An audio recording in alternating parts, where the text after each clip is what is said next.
चलिए जनाब स्टार्ट करते हैं अल्लाह ताला के नाम से। और आज हम अंडरस्टैंड करेंगे टेक्सचुअल एनालिसिस के हवाले से कुछ इम्पॉर्टेंट चीज़ें। हमारे कुछ बच्चे कुछ गलतियां करते हैं टेक्सचुअल एनालिसिस के अंदर। आज हम अंडरस्टैंड करेंगे इसकी रिप्रेजेंटेशन को हम कैसे एक्सट्रैक्ट आउट कर सकते हैं। देखिए हमारे पास जो एग्ज़ाम में जिस नाम से ये आता है AS लेवल मीडिया स्टडीज़ के अंदर,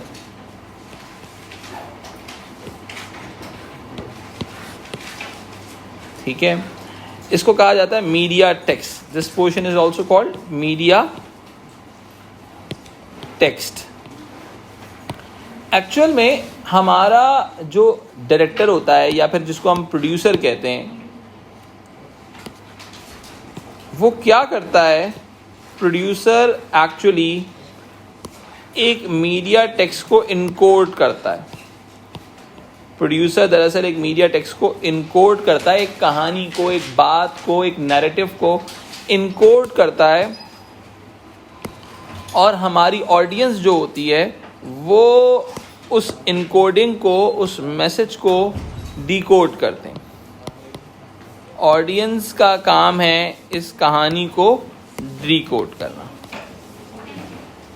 यानी कि पूरी सिचुएशन चलती है इनकोडिंग और डिकोडिंग के अंदर। यानी कि हमारी ऑडियंस डिकोड कर रही होती है इस इनकोडेड मैसेज को।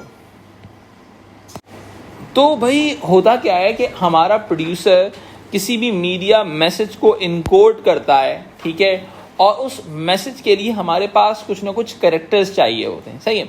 अब जहन में रखिएगा, एक बात जहन में रखें, आप एक मीडिया प्रोड्यूसर थे और एक कैरेक्टर था आपके जहन में, आपके दिमाग में एक कैरेक्टर था। जब आपके दिमाग में वो कैरेक्टर होगा, जब आप लेट्स सपोज कोई भी अपनी फिल्म बना रहे हैं, कोई भी मीडिया टेक्स्ट बिल्ड कर रहे हैं, तो उस कैरेक्टर की प्रोफाइलिंग के अंदर आप बहुत सारी चीज़ों का ख्याल रखेंगे, ठीक है। एक्चुअल में आप उसका कोई ना कोई लेट्स सपोज क्लास मेंशन करेंगे, आप उसका कोई ना कोई जेंडर डिसाइड करेंगे, और कोई ना कोई एथनिसिटी डिसाइड करेंगे, एज डिसाइड करेंगे, और कहानी के हिसाब से आप डिसाइड करेंगे उसकी सेक्सुअलिटी क्या है। आप कहानी के हिसाब से डिसाइड करेंगे उसका स्टेटस क्या है, ठीक है जी। आप कहानी के हिसाब से डिसाइड करेंगे कि वो इंसान एबिलिटी और डिसेबिलिटी के पोजीशन में कहाँ मौजूद है। एक्चुअली ये सारी चीज़ें छुपी हुई होती हैं, और इन चीज़ों को इन्फोर्स करने के लिए कैरेक्टर की इन तमाम चीज़ों को अब क्या है, आपका जो भी प्रोड्यूसर होगा वो इन तमाम एलिमेंट्स को इनकोड करेगा।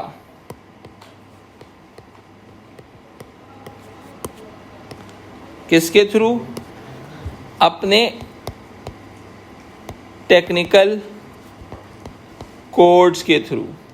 लाइक कैमरा नॉर्मली स्टेटस को डिफाइन करने के लिए इस्तेमाल होता है। Camera, sound, edit, mise en scene. आपका जो मिज़न सीन होता है ना, वो सबसे इंपॉर्टेंट एलिमेंट होता है किसी भी कैरेक्टर की रिप्रेजेंटेशन को आइडेंटिफाई करने के लिए, ठीक है जी। यानी कि इन टेक्निकल कोड्स की हेल्प से इनकोडिंग हो गई, सही है। अब आपने एज अ एनालिस्ट इन टेक्निकल कोड्स को देखना है और एनालिसिस बिल्ड करना है, अपना एनालिसिस बिल्ड करना, ठीक है जी। अब देखिए होता क्या है, कैरेक्टर के पास ये सारी चीज़ें होती हैं जो मैंने रिप्रेजेंटेशन मेंशन की, लेकिन किसी एक दो चीज़ों पर कहानी बेस कर रही होती है। क्या कर रही होती है? कहानी बेस कर रही होती है। एक्चुअली आज की क्लास के अंदर मैं उन तमाम चीज़ों को डिस्कस करूंगा और आपको स्टेप बाय स्टेप बताऊंगा कि आपने किस तरीके से डेवलप करना है इसको। किसको डेवलप करना है? आपने अपने एनालिसिस को स्टेप बाय स्टेप बिल्ड करना है, और पहले क्या देखेंगे, बाद में क्या देखेंगे, ठीक है। हमारे पास बच्चे जो सबसे ज़्यादा लैक करते हैं, दो चीज़ों में करते हैं, ठीक है। हमारे पास एक तो चीज होती है रिप्रेजेंटेशन,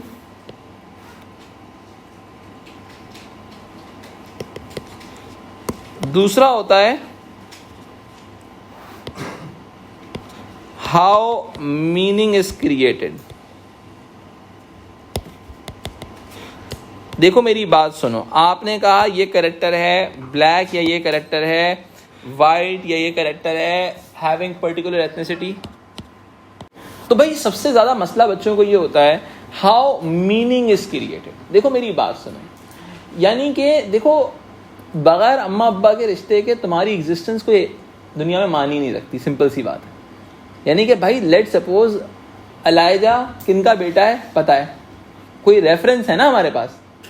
अलाइजा की एग्जिस्टेंस यहाँ पर मौजूद है, सेप्टर कॉलेज का स्टूडेंट है, निक्सर का स्टूडेंट है, हाइब्रो का स्टूडेंट है, ईडन का स्टूडेंट है, सीडर का स्टूडेंट है, दुनिया के किसी कॉलेज का स्टूडेंट है, ठीक है भाई। कोई ताल्लुक है आपका, अलाइजा आसमान से उठ के ज़मीन पर नहीं उतर गया, तो अपने अम्मा अब्बा का बच्चा है, सही है, अम्मा अब्बा को इनाम होगा, ठीक है।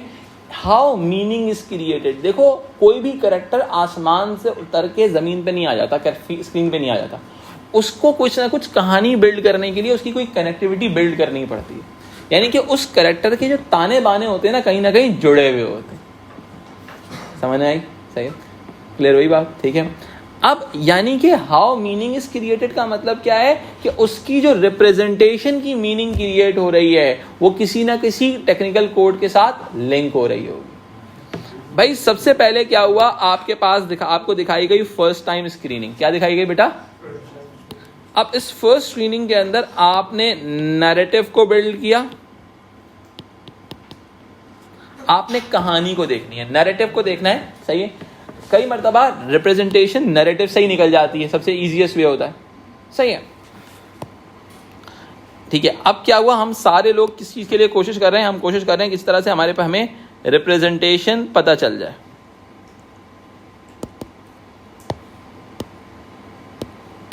हमें किसी तरह से रिप्रेजेंटेशन पता चल जाए, हम कहानी को देखेंगे। देखो कहानी के अंदर होता क्या है, देखो कुछ चीजें मैं तुम्हें बता देता हूं जो बहुत ही प्रोमिनेंट होती हैं, ठीक है। देखो नैरेटिव के अंदर ही आपको नजर आ जाता है कि भाई कहानी के अंदर ये रिप्रेजेंटेशन है, सही है।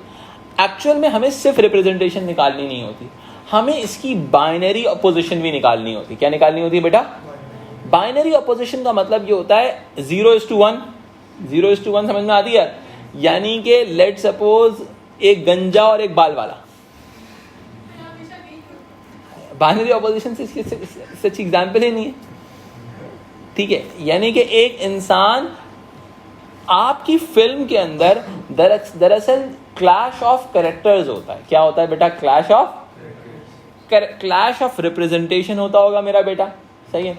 अब जब रिप्रेजेंटेशन आ गई हमारे पास, रिप्रेजेंटेशन आ गई, रिप्रेजेंटेशन एंड हमने क्या कहा, दूसरी चीज हमें निकालनी है बाइनरी ऑपोजिशन,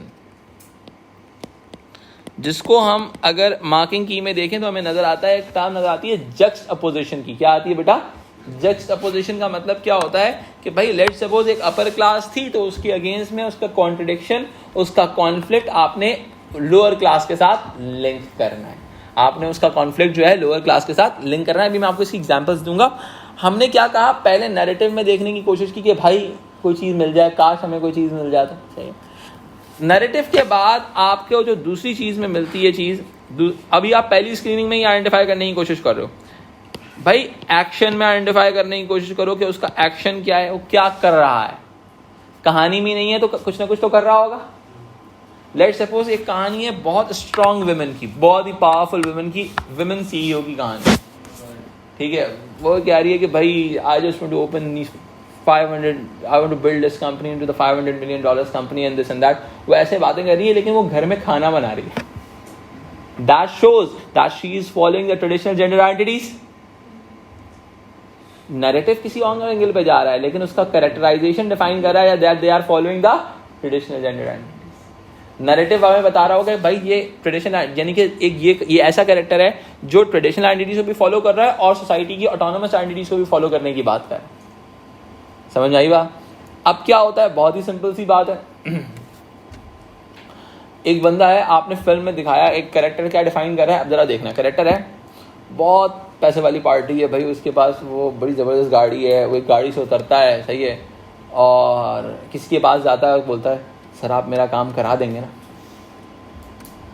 अब यहाँ पर क्या हो गया, यहाँ पर हम क्लास की बात नहीं करेंगे, यहाँ पर हम स्टेटस की बात करेंगे। याद रखना, जिस रिप्रेजेंटेशन की बाइनरी अपोजिशन नजर आ जाए, एक्चुअली वही मेन रिप्रेजेंटेशन होती है टेक्सचुअल एनालिसिस की, ठीक है। अब वो जब बंदा वहां पे चला गया, सर आप वो मेरा काम करा देंगे। अगर आपने मालिक फिल्म देखी हो, मालिक फिल्म में क्या होता है, एक बहुत बड़ा बिजनेसमैन होता है, उसका बेटा अगवा हो जाता है, तो वो जो मालिक का जो हमारा मेन कैरेक्टर होता है, आशिर अजीम जो बने थे, तो वो उनके पास जाता है और उनसे बोलता है सर आप मेरा काम करवा देंगे ना। अब क्या हुआ कि यहाँ पर क्लास की अपोजिशन नहीं, यहाँ पे स्टेटस की अपोजिशन, कि यहाँ पर एक बंदा हाई स्टेटस में और दूसरा बंदा लो स्टेटस में। समझ में आई बात? तो एक्चुअल में आपकी कहानी की जो मेन रिप्रेजेंटेशन होती है वो क्या होती है, कभी कभी एथनिसिटीज की लड़ाई होती है, a white person is charging over the black person, एक बंदा है जो स्टिक लेके आहिस्ता आहिस्ता चल रहा है, चले जा रहा है, सही है। जब वो स्टिक लेके चल रहा है और एक बंदा बहुत रेगुलर वे में चल रहा है, क्या चल रहा है, बहुत रेगुलर वे में। अब वो जब एक बंदा एक डिपेंडेंट है, डिसेबिलिटी शो कर रहा है, और दूसरा बंदा बहुत नेचुरल वे में चल रहा है, व्हाट इट शोज कि भाई बाइनरी अपोजिशन है एबिलिटी डिसेबिलिटी की। समझ में आई बात? तो मेरा बेटा सबसे पहले आपने आइडेंटिफाई करना है नैरेटिव को, कहानी से आइडेंटिफाई कर लो। अगर एग्जामिनर आप पर बहुत मेहरबान होगा तो वो कहानी से कुछ ना कुछ आपके लिए छोड़ देगा, और ज़्यादातर एनालिसिस में कुछ ना कुछ ज़रूर होता है, ठीक है। अगर कहानी से नहीं हुआ तो बेटा एक्शन से मिलेगा। क्या मिलेगा बेटा? एक्शन से मिलेगा। अच्छा, अब एक्शन से भी चलो आपकी आंखें नहीं देख पा रही, तो बेटा आप अगली चीज़ की तरफ चले जाओ, अपने कानों को इस्तेमाल कर लो थोड़ा सा, सही है। साउंड यानी कि डायलॉग्स के थ्रू आइडेंटिफाई करने की कोशिश करो, ठीक है। देखो डायलॉग्स के अंदर भी बाज़ औक़ात पिच बता देती है आपको, ठीक है। हाँ, अब होता क्या है कि साउंड कोड के अंदर बहुत सारी चीज़ें होती हैं जिसके थ्रू आप डिफाइन कर देते हो। आप कभी कभी रॉयल्टी डिफाइन कर लेते हो, ठीक है। रॉयल म्यूजिकल स्कोर्स बता रहे होते हैं कुछ ना कुछ। देखो, try to extract out meanings निकालने की कोशिश करो, मीनिंग्स निकालने की कोशिश करो। चलो भाई, अब लेट सपोज अल्लाह मैंने कान भी हमारे नहीं दिए, अब चलो थोड़ा सा और आंखों को इस्तेमाल करते हैं और इजी कर लेते हैं। मेरा भाई कॉस्ट्यूम से कुछ ना कुछ तो निकलेगा, सही है। कॉस्ट्यूम से तो आइडेंटिफाई हो जाएगा कि भाई ये बंदा क्या है, कौन है, कहाँ से आया है, सही है। कॉस्ट्यूम और प्रॉप्स ये बड़े वाइटल रोल प्ले करते हैं कभी कभी आइडेंटिफाई करने में। आप इन तमाम चीज़ों से भी रिप्रेजेंटेशन क्रिएट कर सकते हो, लेकिन मैं आपको स्टेप बाय स्टेप बता रहा हूँ। अगर आपको कुछ भी नहीं आ रहा हो तो आप क्या करोगे, सही है। सबसे पहले आप नैरेटिव पे गए, एक्शन पे गए, डायलॉग पे गए, कॉस्ट्यूम्स एंड प्रॉप्स पे गए, कुछ ना कुछ तो मिलेगा। और बच्चे जब मुझसे सवाल करते हैं सर हमारी मेन रिप्रेजेंटेशन कौन सी होगी, तो बेटा हर वो रिप्रेजेंटेशन मेन होगी जिसकी बाइनरी अपोजिशन एग्जिस्ट करती है, बाइनरी अपोजिशन एग्जिस्ट करती है। देखो बेटा, आपके पास उसके अंदर 5 मार्क्स होते हैं क्रिटिकल डिबेट्स बिल्ड करने के, जक्सटापोजिशंस बिल्ड करने के। लेट्स सपोज एक आपने डिफाइन, अगर आपने ये डिफाइन कर दिया ना, if one character is moving with the help of stick as he is disabled and dependent on that stick, another person is moving without the help of any sort of sticks or something like that. So this is all about juxtaposition, this is all about creation of debate. यही marks दिलवाएगा आप, समझ आई बात? तो बेटा आपके पास ये चीज़ें होनी चाहिए, ठीक है। तो आप स्टेप बाय स्टेप मूव करें कि आपने आइडेंटिफाई करना है कि भाई नैरेटिव से थ्रू हो रहा है, एक्शन के थ्रू हो रहा है, डायलॉग के थ्रू हो रहा है, कॉस्ट्यूम और प्रॉप्स के थ्रू हो रहा है, ठीक है। आपको मैं बाइनरी अपोजिशंस की बेसिक एग्जांपल दे देता हूँ। बहुत सारी एग्जांपल्स हैं भाई, मैं आपको कुछ ही बता सकता हूँ, दुनिया में बहुत सारी बाइनरी अपोजिशंस की एग्जांपल्स हैं।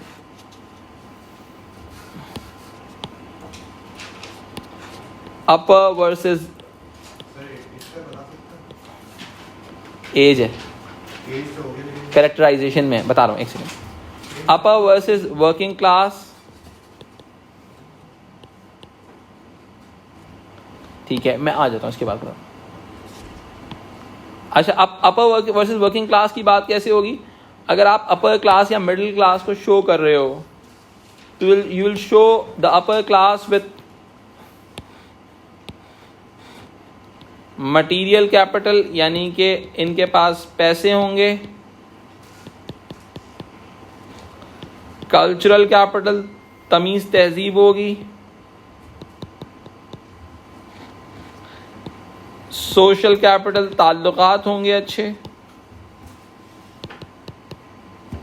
वर्किंग क्लास के साथ मसला ये होगा, सबसे पहला they are having material deprivation, पैसे नहीं होंगे इनके पास.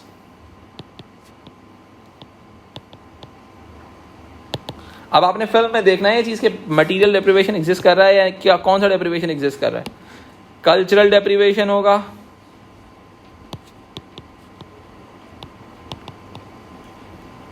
तमीज़ तहजीब नहीं होगी. सही है.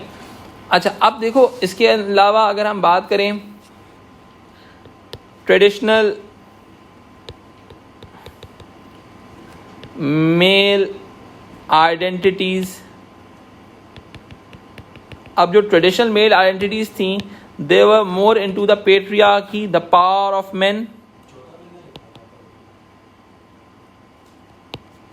बेटा cultural, material and social capital.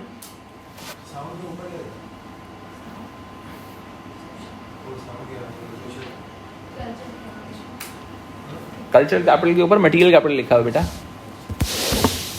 Patriarchy exist करती थी. सही है. अब देखो मेरी बात सुनो. पेट्रियार्की का मतलब, ट्रेडिशनल मेल आइडेंटिटी का मतलब, पेट्रियार्की का मतलब मेल को दिखाया जाता है as a dominant individual versus, अगर आप बात करें ट्रेडिशनल फीमेल. अब लेट्स सपोज वो क्या होगा, it's more into the expressive role. कभी भी याद रखो, किसी भी विमेन को आपने घर में किचन में काम करते हुए देखना है, आपने ठक से बोलना है that person is doing the expressive role, performing the domestic role within the family structure. ठीक है. अब देखो बहुत सारी चीज़ें हो सकती हैं. यहाँ तक भी हो सकता है कि traditional male identities versus modern male identities, यानी कि आज की मेल आइडेंटिटीज, दोनों चीज़ों में भाई देखो अपोजिट्स निकालना कोई मुश्किल काम नहीं है. अब देखो अगर इट की बात की जाए, जैसे इट की उन्होंने बात की थी, वो एक बच्चा था, यंग चाइल्ड. अब उसके काउंटर पार्ट कौन सा था? एक क्लाउन था, जो कि एक मिडिल एज इंडिविजुअल नज़र आ रहा था, जो कि मोर सेंसिबल था, जो who is trying to trap the boy. बच्चा जो है वो तो मासूमियत के अंदर जो बोल रहे हैं, जी सर जैसा आप बोलेंगे वैसा ही होगा. ठीक है. लेकिन एक्चुअल के अंदर वो उसको ट्रैप कर रहा था. समझ रहे हैं मेरी बात? तो बात यह है कि अपर वर्सेस वर्किंग क्लास हो सकता है. अब ethnicity A versus ethnicity B.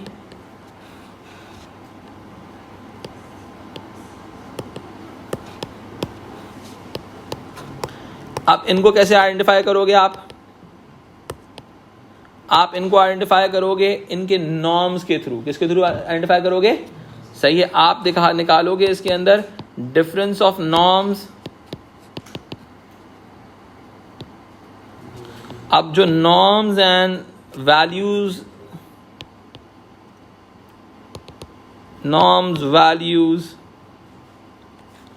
And culture, ये तमाम चीज़ें कैसे पता चलती हैं हमें? ये हमें पता चलती हैं एक्शन के थ्रू, प्रॉप्स के थ्रू, कॉस्ट्यूम के थ्रू, डायलॉग के थ्रू. एम आई राइट? ठीक है. तो ऑटोमेटिकली ये तो मैंने सिर्फ एग्जाम्पल दिया, और भी बहुत सारी चीज़ों से डिफाइन हो सकती है ये चीज़. तो आपने क्या किया कि एक एथनिसिटी को दूसरी एथनिसिटी डिफाइन कर लिया. अब जैसे हमारे पास हमने वो किया था, मिस्टर रोबोट किया था, रोहित मेहता सबसे बड़ी एग्जाम्पल थी. स्किन कलर सेकेंड एग्जाम्पल थी, कि जो स्किन कलर में डिफाइन कर रहा है दोनों को. प्रोटैगनिस्ट वाइट है, दैट ब्लैक है. वो जो हमारा दूसरा कैरेक्टर है, विलेन है, वो ब्लैक है. सही है. हाँ इंडियन है, black sorry Asian, brown individual. सही है. अभी तक टेंशन में लोग के ब्लैक कैसे बोल दी, रेसिस्ट लोग है. अच्छा, तो यहाँ से समझ में आई बात. अच्छा देखिए मेरी बात सुने. पाकिस्तान वगैरह की कंट्रीज के अंदर वोक जनरेशन जो है, it's more into the feminist ideas and everything like that. But आज भी जो आपकी यूके है, यूएस है, उनके मेजर इश्यूज के अंदर आपका रेस बहुत बड़ा प्रॉब्लम है. सही है। रेस एक बहुत बड़ा प्रॉब्लम है, एथनिसिटी ए, एथनिसिटी बी, अफ्रीकन अमेरिकन हैं, अफ्रीकन कैरिबियंस हैं, सही है। ये तमाम एलिमेंट्स हैं कि उनका कल्चर डिफरेंट है, ठीक है। They are having some sort of street culture, सही है, जो कोई कल्चरली डेप्रिवेटेड डिक्लेयर किया जाता है, नॉन कन्फॉर्मिस्ट डिक्लेयर किया जाता है, सही है। अच्छा, इसके अलावा आप अगर बाइनरी अपोजिशंस की बात करते हैं तो आपके पास एबिलिटी वर्सेस डिसेबिलिटी आती है। एबिलिटी 90% केसेस के अंदर प्रॉप्स के थ्रू डिफाइन की जाती है, प्रोडक्शन डिज़ाइन के थ्रू डिफाइन की जाती है। अब मैं आपको बहुत सिंपल सी एग्जांपल दे देता हूँ, सही है। एक कैरेक्टर है जो हॉस्पिटल बेड पे बैठा हुआ है, क्या उसको आप एबिलिटी डिसेबिलिटी में फॉल इन कर सकते हो? सही है, यानी कि आप उसको डिसेबिलिटी का मतलब है यानी कि आप एक इन्फीरियर हो गया ना बंदा, स्टेटस के साथ लिंक हो जाएगा। एक बंदा बहुत सेहतमंद है, दूसरा बंदा सेहतमंद नहीं है, ठीक है, तो ऑटोमेटिकली क्या होगा कि दूसरा बंदा जो होगा, हम रिप्रेजेंटेशन निकाल रहे हैं ना सर, आप कर लें, लेकिन एबिलिटी डिसेबिलिटी हमारे पास एक सेगमेंट है, सही है। यानी कि आप लेट सपोज जो बंदा हॉस्पिटल में वो जो रनिंग तो नहीं कर सकता ना, दूसरा करेक्टर कर रहा होगा, ठीक है। तो एक्चुअल में होता क्या है कि ये आप उसकी डिफ्रेंसिएशन क्रिएट कर रहे हो। तो कभी कभी आप जस्टपोजिशंस लोगों के एथनिक बिलीव्स या रिलीजियस बिलीव्स के थ्रू भी निकाल सकते हैं। एक पैरेलल एडिट के अंदर नॉर्मली क्या डिफाइन किया, अच्छा अब एडिट में भी होती है चीज़ें, सही है, समझ रहे हैं मेरी बात, लेकिन रिप्रेजेंटेशन की ज़्यादातर जो चीज़ें आपको नज़र आती हैं, अच्छा कभी कभी आप एडिट भी होती है ना, बाइनरी अपोजिशन के लिए बहुत यूज़ होती है। लाइक व्हाट, आपने पैरेलल एडिट यूज़ की कि एक कैरेक्टर को पहले एक कंडीशन में दिखाया, फिर दूसरे कैरेक्टर को उसी टाइम के ऊपर दूसरे कंडीशन में दिखाया, पैरेलल एडिट के फॉर्मेट के अंदर। तो ये एक्चुअली कुछ तरीके होते हैं जिनके थ्रू हम कह सकते हैं कि हम जो होते हैं अपनी रिप्रेजेंटेशंस को बिल्ड कर रहे होते हैं। I hope the things are fine चलना।